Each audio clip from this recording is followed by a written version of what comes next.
খ্রিস্টপূর্ব 1160 অব্দে ব্যাবেল নামক দেশের দক্ষিণে ফাদ্দান আরাম নামক এক শহর ছিল।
হে মহান ইস্তার, হে সকল প্রভুর মাতা, হে আমাদের দয়ালু প্রভু, আমাদের জন্মদানকারী মঙ্গলদাতা প্রভু, এই অবুঝ শিশুটিকে আরোগ্য দান করুন আর তার মা জননীকে আনন্দিত করুন।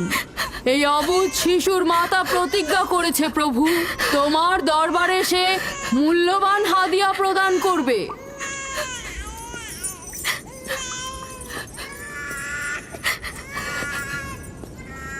আমি মহান ইস্তারের কাছে প্রার্থনা করেছি যেন তিনি তোমার সন্তানকে জীবিত রাখেন। তুমি এখন তোমার সন্তানকে নিয়ে যেতে পারো। তুমি তোমার সন্তানকে ঠিক সেভাবে মানুষ করবে যেন সে বড় হয়ে নিজেকে ইস্তারের সেবায় বিলিয়ে দিতে পারে। আপনিও মহান ইস্তারের কাছে আমি অনেক কৃতজ্ঞ। মহান ইস্তারের ওপর রহমত বর্ষিত হোক। আপনার ওই ইস্তারের মেহেরবানিতে আমার মৃত সন্তান জীবিত অবস্থায় ফিরে এসেছে। ইস্তার মহান, তার ওপর রহমত বর্ষিত হোক। ইস্তার মহান, তার ওপর রহমত বর্ষিত হোক। মহান ইস্তার, তার ওপর রহমত বর্ষিত হোক। ইস্তার মহান, ইস্তার মহান, তার ওপর রহমত বর্ষিত। এই বাচ্চাটির মতো আমাদের সন্তানও নিশ্চয়ই সেরে উঠবে, তাই না? ইস্তার খোদা দয়ালু ও শক্তিশালী, তিনি নিশ্চয়ই আমাদের বাচ্চাকে সাফা দেবেন। হ্যাঁ, আমারও তাই মনে হয়। চলো যাই।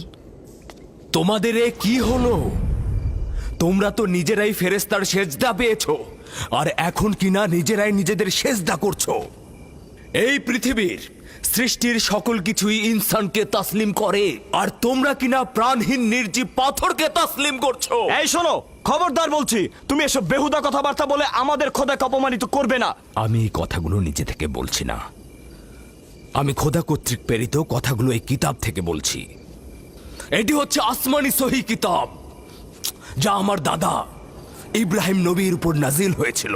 আমি তার দিনের অনুসারী এবং এই কিতাবের প্রচলন ও দাওয়াত প্রদানকারী। নিজে থেকে কিছু বলছি না। ওই আসমানি কিতাবে কি লেখা আছে আমাদের খোদাদেরকে অপমানিত করতে হবে? আমি অপমান করছি না, শুধু প্রশ্ন করছি। যদি জেনে থাকো তাহলে উত্তর দাও, আর যদি না জেনে থাকো তাহলে স্বীকার করো। তোমাদের জিজ্ঞাসা করছি, ওই মন্দিরে রাখা ইস্তারের মূর্তিগুলো কি তোমাদের প্রভু, নাকি তোমাদের তৈরি বস্তু? ইস্তার তোমাদের উপর প্রভাব বিস্তার করে নাকি তোমরা ইস্তারের উপর? ইস্তার তোমাদেরকে শাসন করে নাকি তোমরা ইস্তারকে? পাথরের তৈরি ইস্তার যদি দুর্বল ও অক্ষম হয়ে থাকে, তবে কি করে আমাদের বাচ্চাদেরকে সাফা দেয়? সত্যি কথা, আমরাও দেখেছি। হ্যাঁ, তার হাকিকাত আছে। ইস্তার তার সন্তানকে সাফা দিয়েছে, আমি দেখেছি। ওই প্রজ্ঞাবান যিনি তোমাদের আহাজারি শুনেছেন, তিনি তোমাদেরকে সাফা প্রদান করেছেন, না ইস্তার। যদিও তোমরা খোদা ছাড়া প্রার্থনা করেছ আর তিনি ছাড়া তোমরা সাহায্য চেয়েছ, কিন্তু তিনি সকল কিছু সম্বন্ধে অবগত আছেন, তাই তোমাদের আহাজারিতে তার রহমত বর্ষিত হয়েছে, তোমাদেরকে সে সাহায্য করেছেন। সাধারণ দৃষ্টিতে তোমরা ইস্তারকে দেখেছ, অন্তর্দৃষ্টিতে দেখনি, তাই মূল সাফা প্রদানকারীকে চিনতে পারোনি। ইয়াকুবের কথার মূল অর্থটা আমি এখন বুঝতে পারছি। সে চাইছে যে আমরা আমাদের খোদাদেরকে বাদ দিয়ে তার খোদার ইবাদত করি। আমরা আমাদের খোদার অনেক কল্যাণকর কাজ দেখেছি, তোমার খোদার কি দেখছি? আমি তোমাদেরকে সকলের চাইতে ঊর্ধ্বে অবস্থিত খোদার দিকে আহ্বান করছি। তিনি সৃষ্টির সকল কিছুর চাইতে ঊর্ধ্বে। তাই নাকি? কি করে বুঝবো তোমার খোদা অন্যান্য সকল খোদার চাইতে ঊর্ধ্বে? তুমি আর তোমার খোদা ও ইস্তারের মন্দিরের ধর্মযাজকের মতো স্বর্ণরৌপ্য লুটে নিতে চাইছো না, তা কি করে বিশ্বাস করব? আমার বাস্তব অবস্থা হচ্ছে আমি গভর্নর লাবানের নিয়োজিত রাখাল। আমার কোনো কিছুই নেই, আর কোনো কিছুর জন্য আমি কারো কাছে প্রতিদানও চাইনি। তোমরা কি আমাকে আমার কাজ অন্বেষণ আর রাখালি করা ছাড়া আর কিছু করতে দেখেছো? দেখেনি জন্য কি এখন আমাদের দেখতে হবে? তুমি হয়তো সুযোগের অভাবে ভালো আছো, নয়তো তুমিও কোনো অংশে কম যেতে না। তোমরা সবাই একই রকম। ধর্মকে তোমরা মুখোশ বানিয়ে নিজেদের আখের গুছিয়ে নাও, সহজ সরল মানুষদের ঠকিয়ে তাদের সম্পদের রাজা হও। তোমার কষ্ট বুঝতে পারছি। তোমার সন্তান মৃত্যুর কোলে ঢলে পড়েছে, অথচ কেউ তাকে সাহায্য করতে এগিয়ে আসেনি। না ইস্তার জাদুকর, না ওই মন্দিরের খোদা ইস্তার। তাই সকল খোদাকে দোষারোপ করার অধিকার হয়তো তোমার আছে। মন্দিরের অক্ষম ইস্তারের সঙ্গে আমার কোনো কাজ নেই। আমার কথা তোমার না দেখা প্রভুর সঙ্গে। আমরা অনেক ধৈর্য ধরেছি আর অনেক কষ্টও করেছি। এখন আর কোনো নতুন খোদাদের ধৈর্য ধরার মতো অবস্থা আমাদের নেই। আমাদের ধর্মযাজক আসছে, ফারাজ তার কথার শাস্তি পাবে। পালাও ফারিস, তুমি পালাও। ওইদিকে পালিয়েছে। ওইদিকে যাও, ওকে বন্দি করে নিয়ে এসো। দেখো যেন পালিয়ে না যায়। ওকে ছেড়ে দিন, যে ওকে করে মাফ হোক ওকে দিন। ধরে নিয়ে ফিরবে। ওকে ছেড়ে দিন, ওকে মাফ করে দিন।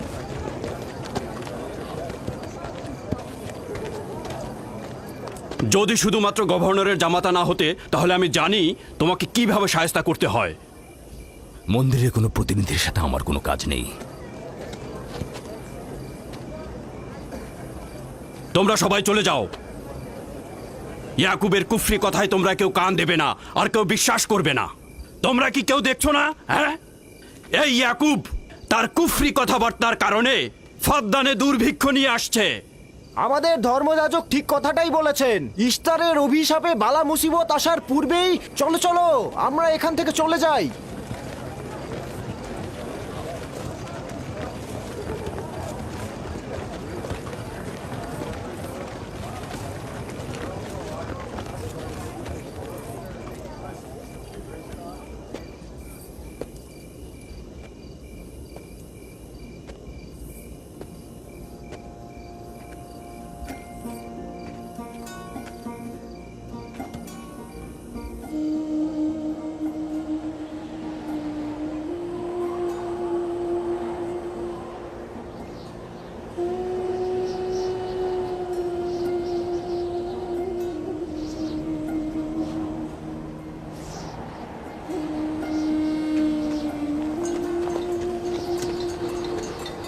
যদি খুব শীঘ্রই বৃষ্টিপাত না হয়, তাহলে ফাদ্দানবাসীর সকল ফসল নষ্ট হয়ে যাবে। আশা করছি মহান খোদা অতি দ্রুতই বৃষ্টিপাত প্রদান করবেন। ওখানে কি হচ্ছে বাবা? এটা ফাদ্দানবাসীর প্রাচীন রীতিনীতি। এখানে ইস্তার নিয়ে কেউ কটু কথা বললে তাকে আগুনে নিক্ষেপ করে হত্যা করা হয়। বিচার করা হয় না সে সত্য বলেছে কিনা। ছেড়ে দাও, ছেড়ে দাও আমাকে বলছি। ছেড়ে দাও, আমাকে ছাড়ো বলছি। হে মহান ছেড়ে দাও। ধর্মগুরু, ওকে মাফ করে দাও, আমাদের উপর রহম করো। আমাকে ছাড়ো, ছাড়ো। আমার কি দোষ? আমি তো কিছু করি নাই। আমি কি বলেছি তোমাদের? আমাকে আমাকে এভাবে বেঁধে নিয়ে যাচ্ছ? আমাকে ছাড়ো। শোনো, তুমি এখানে ভেড়ার পালগুলো দেখে রাখো, আমি একটু আসছি। ছাড়ো, ছাড়ো, ছাড়ো আমাকে। এই, ছেড়ে দাও, ছেড়ে দাও, ছেড়ে দাও। এই, তোমরা তোমরা নির্মমতা করছো। তোমরা আমার উপর নির্মমতা করছো। আমাদের রহম করো। ছেড়ে দাও, ছেড়ে দাও। এই, আমার কি দোষ? আমার কি দোষ? আমাকে ছাড়ো, ছেড়ে দাও। এই, তোমরা আমার উপর অবিচার করছো। ওই যে দেখো, ইয়াকুব কি রাখাল, করছো? গভর্নর লাবানের জামাতা। এটা ঠিক করছো না। আমাদের উপর দয়া করুন, আমাদের উপর রহম করুন। কাফের শাস্তি একটাই। ফাদ্দানবাসী, তোমরা দেখে রাখো। তোমরা অবশ্যই শাস্তি পাওয়া উচিত। একদম ঠিক না, আমার উপর অবিচার হচ্ছে। আমি কিন্তু আমাকে এভাবে অমানবিক ভাবে পোড়ানো হচ্ছে। এটা তোমরা সহ্য করো না, তোমরা জেগে ওঠো। আমাকে বাঁচাও, বাঁচাও ফাদ্দানবাসী, আমাকে বাঁচাও ফাদ্দানবাসী। আমি বলছি আমি কোনো অন্যায় করিনি। অভিযুক্ত ফারাজ ইস্তারের শত্রু ও পাথর দিয়ে ইস্তারকে আক্রমণ করতে চেয়েছে এবং আমাদের খোদাকে অসমর্থ ও নালায়েক বলে আখ্যায়িত করেছে। ফদ্দান শহরের প্রাচীন রীতিনীতি অনুযায়ী যে আমাদের খোদা ইস্তারকে অবমাননা করবে তাকে অবশ্যই আগুনে নিক্ষেপ করে হত্যা করা হবে। ফাদ্দানবাসী, তোমরা কি এরকম চুপ করে পাথরের মতো আমাকে দেখে যাবে? তোমরা কি কিছুই বলবে না? আমাকে এরকম অমানবিক ভাবে অত্যাচার করে পোড়াতে যাচ্ছে এই লোকজন। তোমরা কি কিছু বেচারা ফারাজ। তোমরা কি নিশ্চুপ হয়ে সারা জীবন দেখে যাবে? ফাদ্দানবাসী, রক্ষা করো আমাকে, কেউ তো এগো। একদিন আমার মতো তোমাদের কেউ এভাবে পুড়িয়ে ফেলবে ওরা। তোমরা চুপ করে থেকো না। তোমরা এভাবে আমাকে মেরো না, আমার প্রাণ ভিক্ষা দাও, আমাকে এভাবে মেরো না। বেহুদা কান্নাকাটি করো না, হয়তো রক্তের মূল্য পরিশোধ করো, নয়তো আগুনে পুড়বার জন্য প্রস্তুত হও। আগুনে ফেলো না, এভাবে পুড়িয়ে মেরো না, আমাকে প্রাণ ভিক্ষা দাও, ওকে ছেড়ে দাও। হে ফাদ্দানের জনগণ, আমাকে মেরো না। আমাদের রহম আমি একটা কথা জানতে চাই, তার রক্তের মূল্য কত? মূল্য কি তুমি পরিশোধ করবে? না, ও নিজেই তো ইস্তারের শত্রু।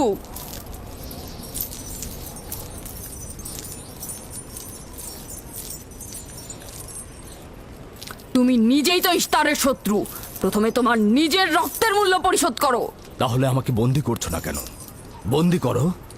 অগ্নিপিণ্ডের মধ্যে নিক্ষিপ্ত হওয়া তো আমাদের বংশের প্রাচীন ঐতিহ্য। আমার দাদা ইব্রাহিম, উনিও তো একবার নমরুদের আদেশে অগ্নিপিণ্ডের মধ্যে নিক্ষিপ্ত হয়েছিলেন। এখন পর্যন্ত তুমি যে গ্রেপ্তার হওনি তার কারণ তুমি হচ্ছ গভর্নরের ভাগিনা। তার অর্থ দাঁড়াচ্ছে এই যে আমার মামা গভর্নর লাবান ইস্তারে খোদাকে অবমাননা করতে পারে কোনো শাস্তি ছাড়াই। ওকে গ্রেপ্তার করো আর ওর দাদার মতো ওকেও আগুনে নিক্ষেপ করো।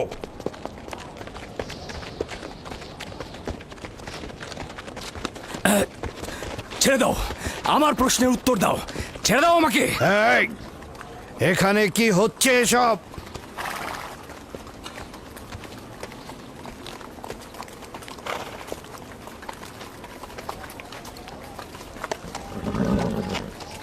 ওকে ছেড়ে দাও আর অভিযুক্তকারীকেও মুক্ত করো।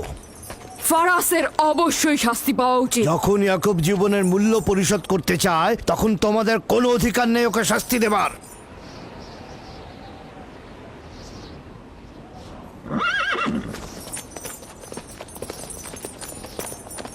তাকে মুক্ত করে দিন।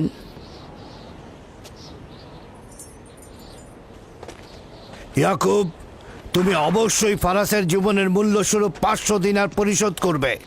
হ্যাঁ, কোনো সমস্যা নেই, আমি এই অর্থ পরিশোধ করব।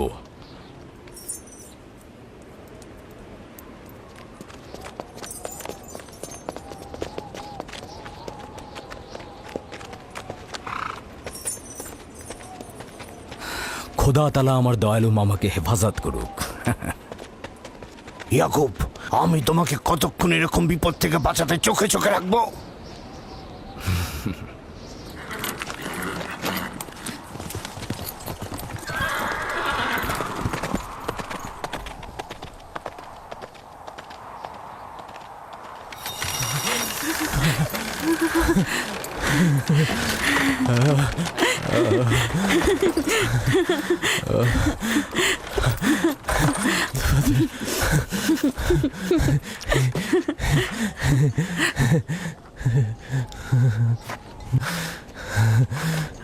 আপনি মহান, আমরা কৃতজ্ঞ, আমরা আমি অনেক আপনি খুব কৃতজ্ঞ কৃতজ্ঞ। আপনার কাছে। আমার জীবনের মূল্য স্বরূপ যে অর্থ আপনি প্রদান করবেন তার বিনিময়ে সারা জীবন আমি আপনার কৃতদাস হয়ে থাকবো। আপনি মহান, আপনি মহান। আপনি ফারাজকে মৃত্যুর হাত থেকে বাঁচিয়েছেন, আপনি আমাদের নতুন জীবন দিয়েছেন। হয়েছে হয়েছে, এবার এসো এসো।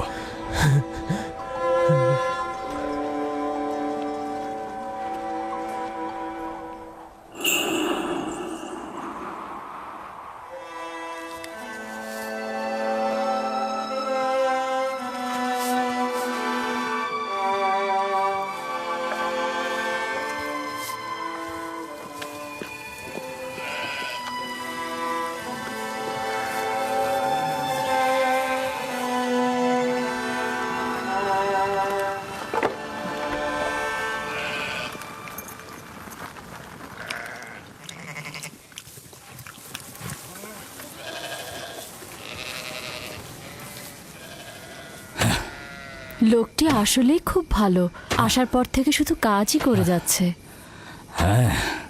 বছরের পর বছর ইস্তার, ফাদ্দান ও ব্যাবলের লোকজনকে অন্যায়ভাবে কোরবানি দিয়ে আসছে। আজ তোমার পিতার জন্য আমি ও ফারাজ বেঁচে গেছি। আপনি ওর জীবন বাঁচিয়েছেন বলেই ও ইস্তার পূজা ছেড়ে এক খোদার ইবাদতে মশগুল হয়েছে। হ্যাঁ, তা হয়েছে রাহেলা। আসলে যখন সে মৃত্যুর হাত থেকে রক্ষা পেয়েছে তখনই এক খোদায় বিশ্বাস এনেছে। আমাদের মুসাফির কখন পৌঁছবে? খুব শীঘ্রই হে খোদার নবী, বেশি দিন বাকি নেই। বছরের পর বছর তোমার সন্তানের প্রতীক্ষায় রয়েছি। যদি খোদা চায় তো খুব শীঘ্রই এই প্রতীক্ষার অবসান ঘটবে।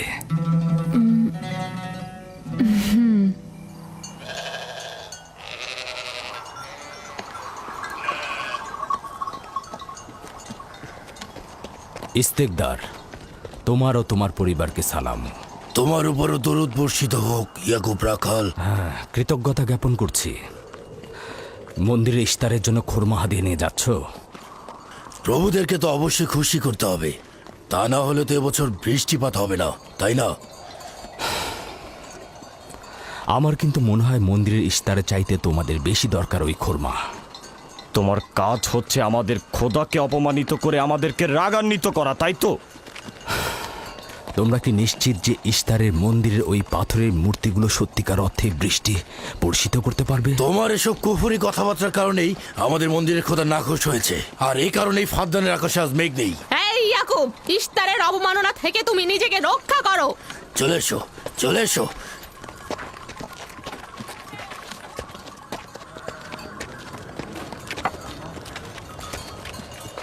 এটা তোমাদের কেমন বিবেচনা? তোমরা শক্তিশালী ও দয়ালু এক খোদাকে রেখে নির্জীব পাথরের উপাসনা করছো।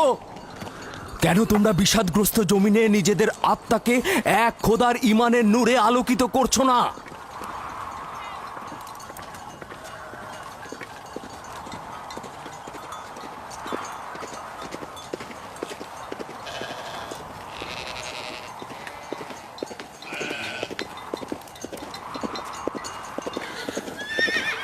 হে মহান ইস্তার ইলাহি, তোমার ফলপ্রসূ এই মন্দিরখানা তোমার শত্রুদের রক্ত দ্বারা পবিত্র করব। শুষ্ক মৌসুমকে এই অঞ্চল থেকে দূর করে দাও, তোমার রহমতের বৃষ্টি বর্ষণ করো। হে মহান ইস্তার ইলাহি, তোমার এই ফলপ্রসূ মন্দিরকে তোমার শত্রুদের রক্ত দ্বারা পবিত্র করব। হে মহান ইস্তার ইলাহি, এই অঞ্চলের শুষ্ক মৌসুমকে তুমি দূর করে দাও, তোমার রহমতের বৃষ্টি বর্ষণ করো। হে মহান ইস্তার ইলাহি, আমাদের খোদাকে তোমার অবজ্ঞা করেছে। রহমতের বৃষ্টি বর্ষণ করো। হে ইস্তেকদারের সাথে মন্দিরে ঢোকার সময় কথা বলেছে, তোমার আমিও দূর রহমতের থেকে দেখেছি। বৃষ্টি বর্ষণ করো। হে মহান ইস্তার ইলাহি, তোমার ইয়াকুব হাত গুটিয়ে বসে থাকবে না। ধ্বংস করো, তোমার দুশমনদের ধ্বংস করো, আর ফারদানের জনগণের উপর রহমতের বৃষ্টি বর্ষণ করো।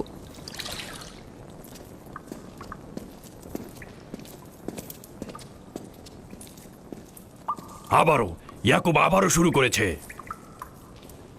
আশা করছি ওর উপর এবার খোদার লানত বর্ষিত হবে। এখন আমাদের কি করা উচিত? লাবানকে এখানে ডাকো, তার সাথেই সমাধান করব। যত তাড়াতাড়ি সম্ভব লাবানকে আমন্ত্রণ করো।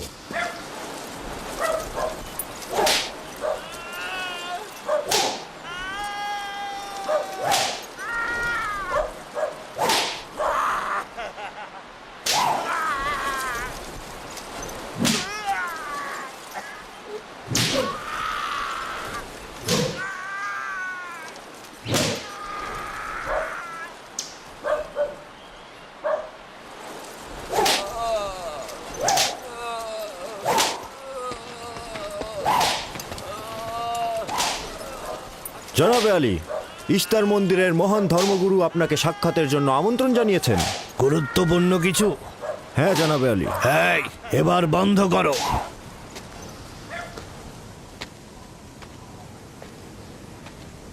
তুমি যদি আবারও চুরি করেছো তাহলে তোর আর আঘাতে আর জীবিত ফিরবে না। আমি কথা দিচ্ছি এমন ভুল আর কখনো হবে না। ছেড়ে দাও একে। এসো।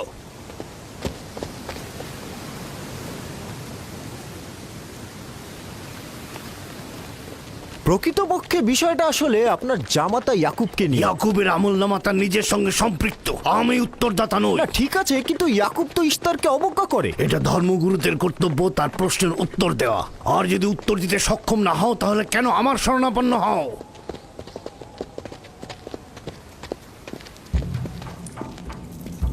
খোদার চাইতেও বড় খোদা মহান ইস্তার রাগান্বিত হয়েছেন। আমি দুর্ভিক্ষ দেখতে পাচ্ছি, যা ফারদানের জনগণের জন্য শুষ্ক মৌসুম আর মৃত্যুর কারণ হতে যাচ্ছে। জনাবে আলী, আমি তার আপনি একটু মধ্যে অপেক্ষা করুন, আমি শোকার্ত ধর্মগুরুকে অবস্থা খবর দেখতে দিচ্ছি। মহান ইস্তারকে সে রাগান্বিত করেছে। এ অপমান ইস্তার সহ্য করতে পারছেন না। কেউ একজন ইস্তারকে খেপিয়ে তুলেছে। যে মহান খোদাকে অপমান করেছে সে দ্রুতই শাস্তি পাবে। মহান ইস্তার তার বলি চাচ্ছেন।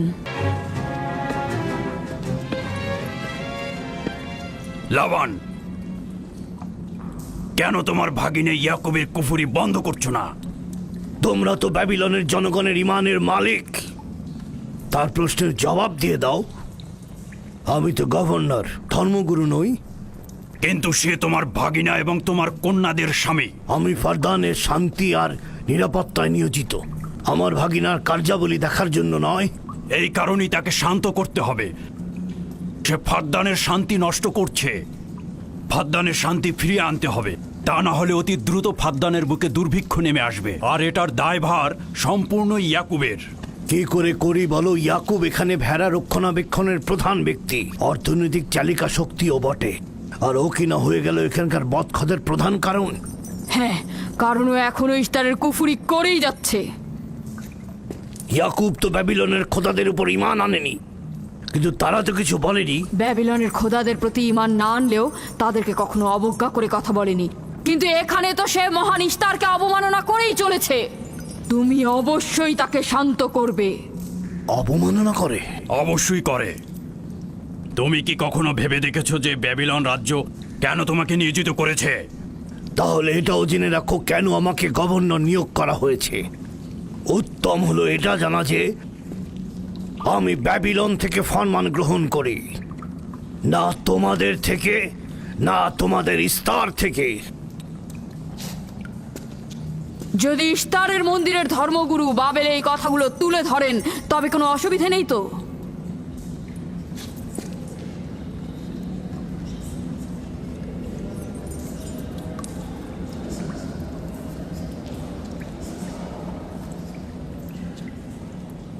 ঠিক আছে, আমি ইয়াকুবের সঙ্গে কথা বলছি। ইয়াকুবকে বলে দেবেন, আর কখনো যদি আমার পরিবারের সাথে ইস্তার নিয়ে কোনো কটু কথা বলে তাহলে তাকে আগুনে নিক্ষেপ করা হবে।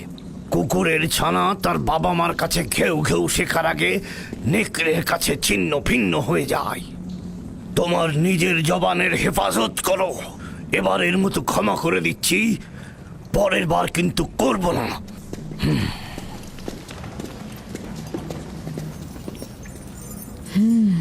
সবাই শুনে রাখো, যদি দুর্ভিক্ষের কারণে আমার ফসল নষ্ট হয় তবে ইয়াকুব আর তার পরিবারের কাউকে আমি জ্যান্ত রাখবো না। দেখা যাক না, একবারই তো কোনো কথা বলে লাভ নেই।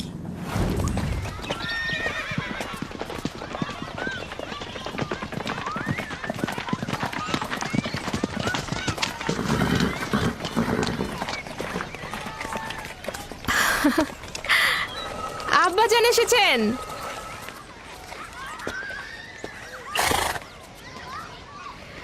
আসসালামু আলাইকুম আব্বাজান, এবার অনেকদিন পর এলেন। সালাম আব্বাজান। কি সৌভাগ্য আমাদের, ফাদ্দান আরামের মহৎ ব্যক্তি দেশের গভর্নর তাহলে সময় পেলেন মেয়েদের দেখতে আসার। এই ইয়াকুবটাকে নিয়ে আর পারি না। কি হয়েছে আব্বাজান? আবারও কি ইস্তার মন্দিরের ধর্মগুরুরা অভিযোগ করেছেন? তার মানে ফারদানের এইসব দাঙ্গা হাঙ্গামা ধর্মগুরুদের ষড়যন্ত্র। ইয়াকুব এগুলোর সঙ্গে জড়িত নয়, তাই তো? আব্বাজান, আপনি খুব ভালো করেই জানেন ইয়াকুব রেসালাত আর নিজের কাজ ছাড়া অন্য কিছুই করে না। কয়েক হাজার বছরের প্রচলিত ইস্তার মন্দিরের সঙ্গে তার কি কাজ? যদি সে এটাই চায় যে সে তার পিতামহের দিন প্রচার করবে, তাহলে সে আমাদের পরিবারের সঙ্গে করুক। কিন্তু মানুষের বিশ্বাসকে কেন অবমাননা করছে? আমার মনে হয় আব্বা আপনি ভুল করছেন। সে অবমাননা করছে না, সত্য প্রচার করছে। আব্বাজান, কিছু মনে করবেন না। ইয়াকুব আসলে এক খোদার প্রতিনিধি হয়ে তার নিয়মকানুন সম্পর্কে জনগণকে সচেতন করে তুলছেন, যেটা তার কর্তব্য বলে মনে করছেন। যেরকম আপনার কর্তব্য ফাদ্দানের জনগণের নিরাপত্তা প্রদান করা। তোমরা তার মতো কঠোর ও বেপরোয়া হয়েছ। আমি যদি চাই দায়িত্ব পালন করতে, তাহলে তোমরা মরুভূমিতে ভবঘুরে হয়ে ঘুরবে। আব্বাজান, আমি আর আমার বোন লিয়া আমাদের স্বামীর দিনে অটল আছি, তাই এক খোদার আইন বাস্তবায়নে আমরা তাকে সাহায্য করেই যাব। তোমরা সবাই দেওয়ানা হয়ে গেছো। তোমরা কেউ আমার অবস্থার কথা চিন্তা করছো না। তোমরা কি জানো, ব্যাবিলনের ধর্মগুরু যদি জানতে পারে আমার ভাগিনা ইস্তারের বিরুদ্ধে অপপ্রচার চালাচ্ছে, তাহলে আমার কি অবস্থা হবে ভাবো। আমি তখন কতটা বিপদে পড়বো। ইয়াকুবের খোদার শক্তি ওই বাবেলের মন্দিরের ইস্তারের থেকে অনেক বেশি। আব্বাজান, আমাদের উচিত হচ্ছে আমাদের নিজেদের খোদাকে ভয় করা, ওই পাথরের খোদাকে নয়। আমার না তার খোদার সঙ্গে কোনো কাজ রয়েছে, না এদের খোদা। শুধু বলবো ইয়াকুবের কোনো অধিকার নেই ফাদ্দানের লোকের কাছে আমার অবস্থান নড়বড় করে দেয়া। কি হয়েছে রাহেলা? রাহেলা, রাহেলা, কি হয়েছে রাহেলা?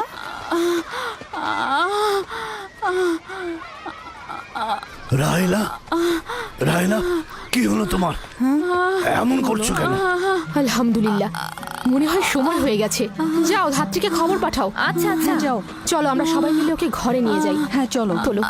চলো ঘরে নিয়ে এই যে, যাই ওকে। আস্তে আস্তে পলাশ, বলুন জনাব। যাও তুমি মরুভূমিতে যাও, ইয়াকুবকে বলো এখনই যেন চলে আসে।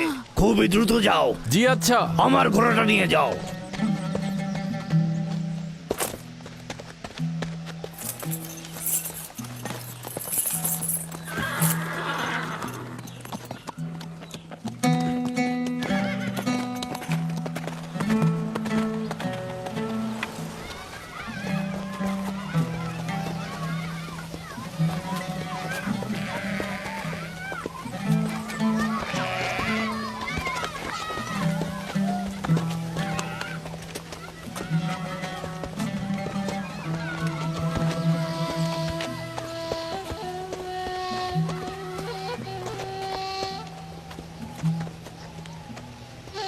রাখালেরা চতুষ্পদী প্রাণীগুলোকে হেদায়েত করে, আর নবুয়াত ইনসানদের হেদায়েত করে থাকে।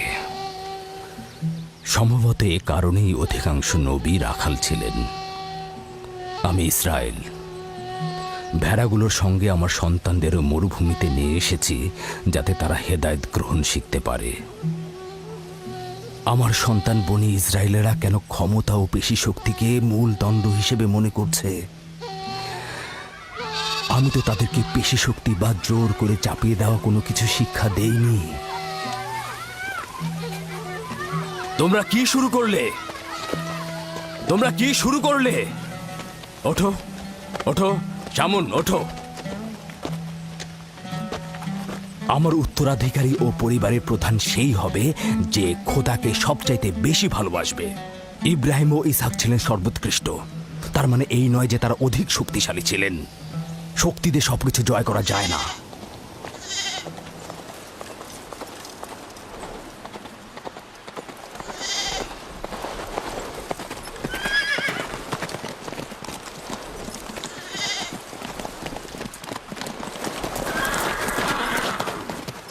কি হয়েছে ফারাজ?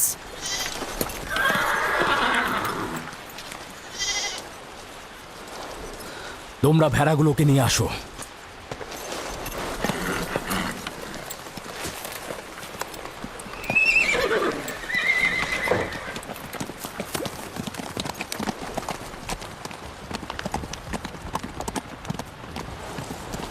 কিছু কি হয়েছে? আব্বাজান কোথায় গেলেন?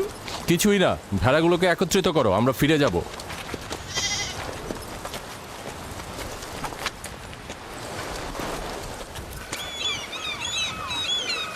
বেল হ্যাঁ, রাহেল তো তোমার সতীন। রাহেলের সঙ্গে তোমার অনেক ভালো সম্পর্ক দেখছি। ওই সন্তান না থাকায় ভালো সম্পর্কটা ছিল। রাহেলের সাথেও ভালো সম্পর্ক ছিল, ওই ইয়াকুবের সাথেও ভালো সম্পর্কটা ছিল। আমার সন্তান নেই, তার সন্তান হচ্ছে, ভালো সম্পর্কটা থাকে কি করে? এমন ভাবে বলছো কেন? রাহেল আর ইয়াকুব তো ইনসান হিসেবে খুবই ভালো। হ্যাঁ, কিন্তু ইয়াকুব তো রাহেলকে অনেক বেশি ভালোবাসে। আর যেহেতু এখন তার সন্তান হচ্ছে, তার স্থান তো সব স্ত্রীর থেকে উপরেই হবে, তাই না? ইয়াকুবের কয়টা স্ত্রী? 4 জন, আমি, লিয়া, জুলফা ও রাহেলা। এই বাদ দাও তো এসব, তাড়াতাড়ি চলো, না হলে শব্দ শেষে আবার আমার ঘাড়েই পড়বে। আরে আমি তো জানি ইয়াকুব বড় ন্যায়পরায়ণ আর মেহেরবান। সকল হিংসা ভুলে একটু ভালোবাসাটাকে বাড়াও, দেখবে সেও তোমাকে খুব ভালোবাসবে। আর ও তো খুব ভালো মানুষ। জনাবে আলী লাবান, আপনার ওপর শান্তি বর্ষিত হোক। ভালো পুরস্কার পেতে যাচ্ছ, কিন্তু রাহেল আর তার সন্তানকে সুস্থ চায়। চিন্তা করবেন না, আমি অনেক অভিজ্ঞ ধাত্রী।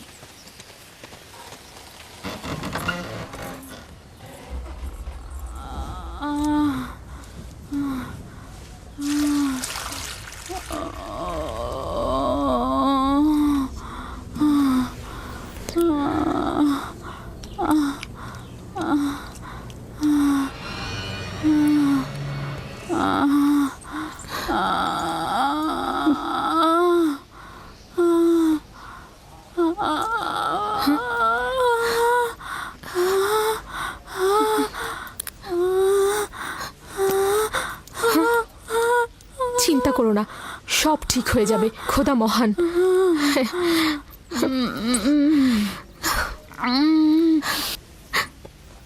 রাহেল, রাহেল, রাহেল, এই যে রাহেল, কি হলো?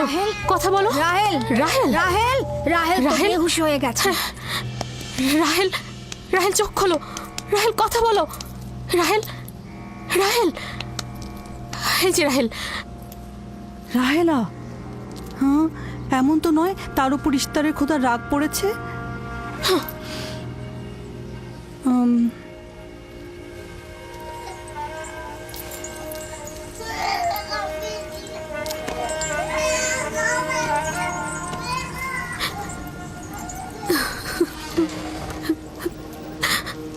ওকে রাখো।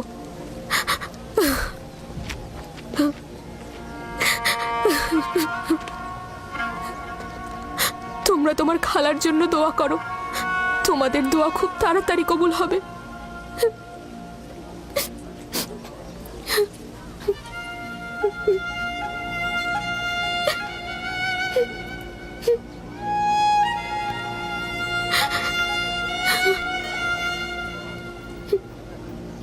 তোমরা কাজ করছো না কেন?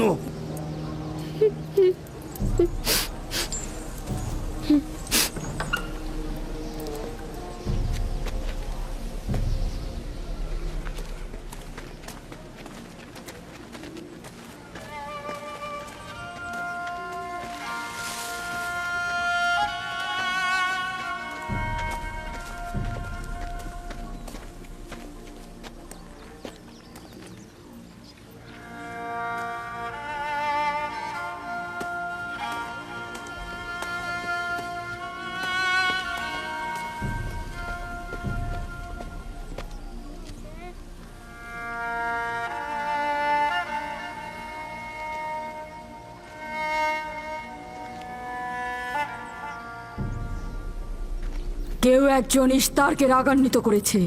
আগুন ও রক্ত দেখতে পাচ্ছি, অলক্ষণে মৃত্যুর ছায়া সর্বত্র দেখতে পাচ্ছি। আগুন প্রথমে কাফেরের পোশাকের নিম্নাংশ গ্রাস করবে। যারা ইস্তারকে অবমাননা করেছে, অতি দ্রুতই তাদের ধ্বংস আসন্ন। হ্যাঁ, ইস্তার তাকে ক্ষমা করবে না, অতি দ্রুতই সে তার শাস্তি পাবে। আমার মনে হয় ওরা ইস্তারের অভিশাপের ফল ভোগ করছে। ইয়াকুব তো সব সময় ইস্তারকে অবজ্ঞা করে কথা বলে। হ্যাঁ, ইশতার বলেছিল কুফরিকারী কাফের তার রোশানল থেকে রক্ষা পাবে না। ইয়াকুব তো ইশতার আর তার খোদাকে নিয়ে কত বেহুদা কথা বলেছে, মনে হচ্ছে তারই ফল ভোগ করছে।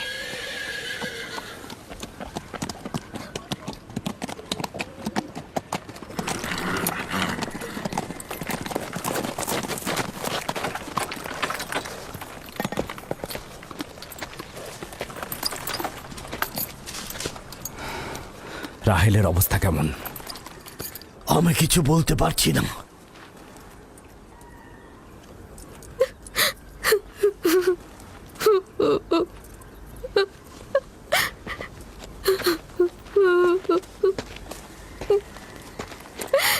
কিছু একটা করুন, রাহেলের অবস্থা খুবই খারাপ। শান্ত হও, খোদার উপর ভরসা রাখো, তিনি যেমন চাইবেন তেমনই হবে, ভরসা রাখো। মানুষজন সব বলা বলি করছে, ইশতারের অভিশাপে আমরা এই বিপদে পড়েছি।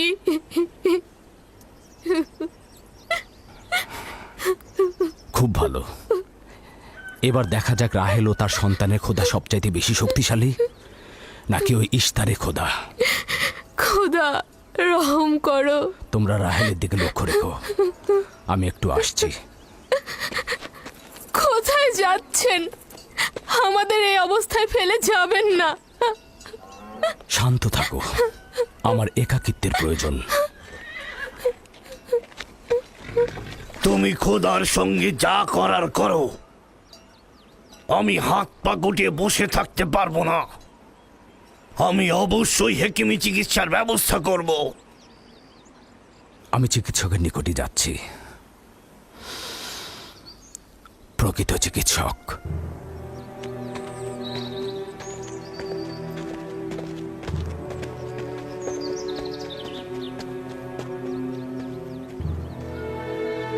সে যেমন ফাদ্দানের লোকেদের বিপদের কারণ হয়েছে, তদ্রুপ আমার কন্যাদেরও বিপদের কারণ হয়েছে। জানি না ওর সঙ্গে কি করব।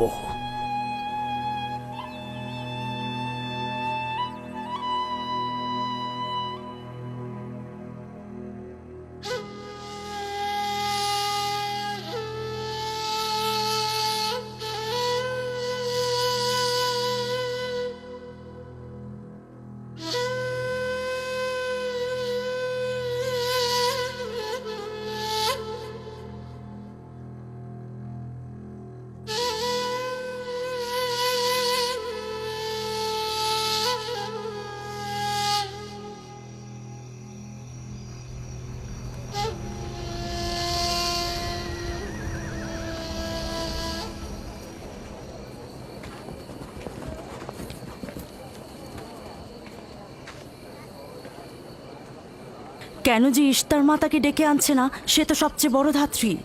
হ্যাঁ, তারা বলছি। জনাব লাবান, ইশতারের কাছে লোক পাঠান। ধাত্রী হিসেবে সে কিন্তু সবচাইতে ভালো।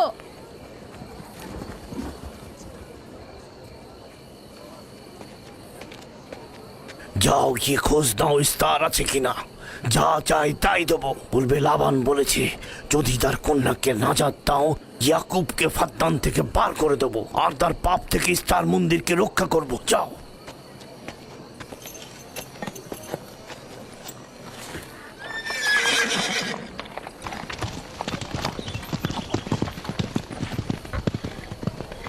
ইয়াকুব ইশতারের খোদাকে অপমান করেছে। ইশতারকে অপমাননা করার শাস্তি এইরকমই হয়। তোমাদের চেঁচামেচি বন্ধ করো।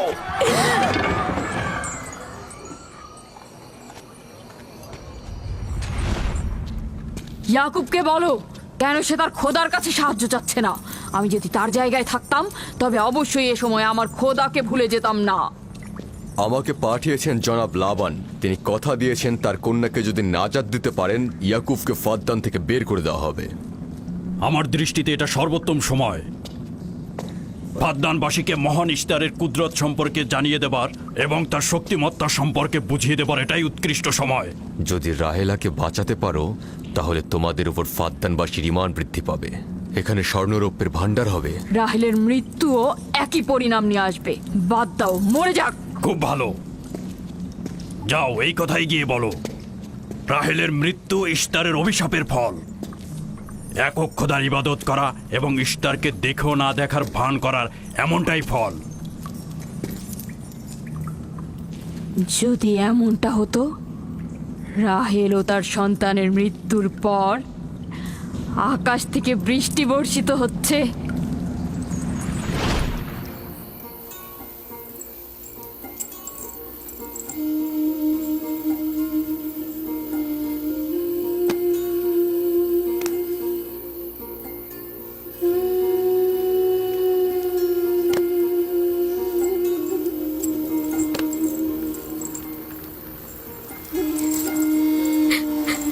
রাহেল, রাহেলা, রাহেলা, তুমি শুনতে পাচ্ছ?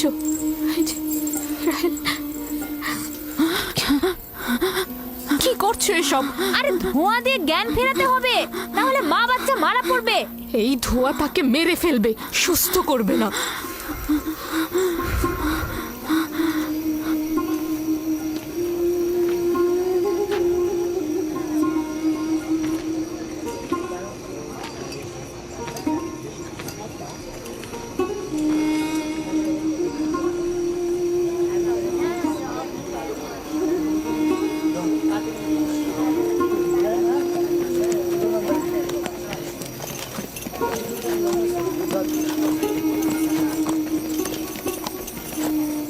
ইশতার মাতে আসছেন। দেখা যাক এবার কার খোদা বিজয়ী হয়, ইয়াকুবের খোদা নাকি মন্দিরের খোদা। আরে পরিষ্কার বোঝা যাচ্ছে বিজয়ী হবে ইশতার।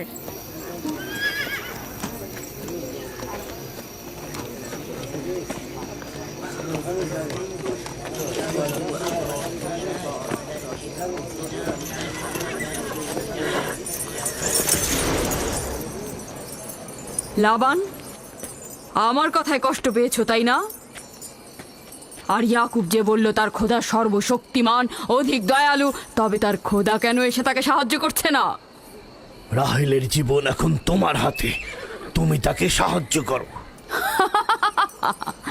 আমি কখনোই ভাবিনি যে ইয়াকুব এত দ্রুতই মহান ইশতারের শরণাপন্ন হবে। কত অবাক করা বেহুদা ও কাল্পনিক মিথ্যা আর বাতিল চিন্তার মধ্যে মগ্ন আছো। এই বাতিল চিন্তার সত্যতা একটু পরেই তুমি উপলব্ধি করবে, যখন তোমার স্ত্রী সন্তান মৃত্যুর মুখে পতিত হবে। জীবন ও মৃত্যু সম্পূর্ণ খোদার হাতে, না ইশতারের পাথরের মূর্তির হাতে। আমি ইস্তারকে এখানে আসতে বলেছি। রাহেলের অবস্থা খুবই খারাপ। রাহেলের নিজের খোদা ব্যতীত আর কারো খোদার প্রয়োজন নেই। তুমি বের হয়ে যাও, বের হও। ইয়াকুব, আমি এখানে দাঁড়িয়ে আছি। দাঁড়িয়ে আছো কেন? বের হয়ে যাও। তোমার স্ত্রী সন্তান ধ্বংস হবে। মহান ইশতারের ক্রোধে তোমাদের ধ্বংস অনিবার্য। আমার সহধর্মিনী তোমার দয়ায় আসেনি যে তোমার বদ দয়ায় ধ্বংস হয়ে যাবে। তুমি বের হয়ে যাও। ফারদানের জনগণ, এই লোক নিজের জন্য কোনো রহম নিয়ে আসেনি এবং সে তোমাদেরও কোনো রহম দিতে পারবে না। সে তোমাদের জন্য যেমন দুর্ভিক্ষ নিয়ে আসছে, তেমনি তার স্ত্রী পুত্রের জন্য মৃত্যু ডেকে নিয়ে আসছে। অতি দ্রুতই তোমরা ইশতারের কুদরত দেখতে পাবে। তোমার কারণে আমার কন্যার জীবন যদি বিপন্ন হয়,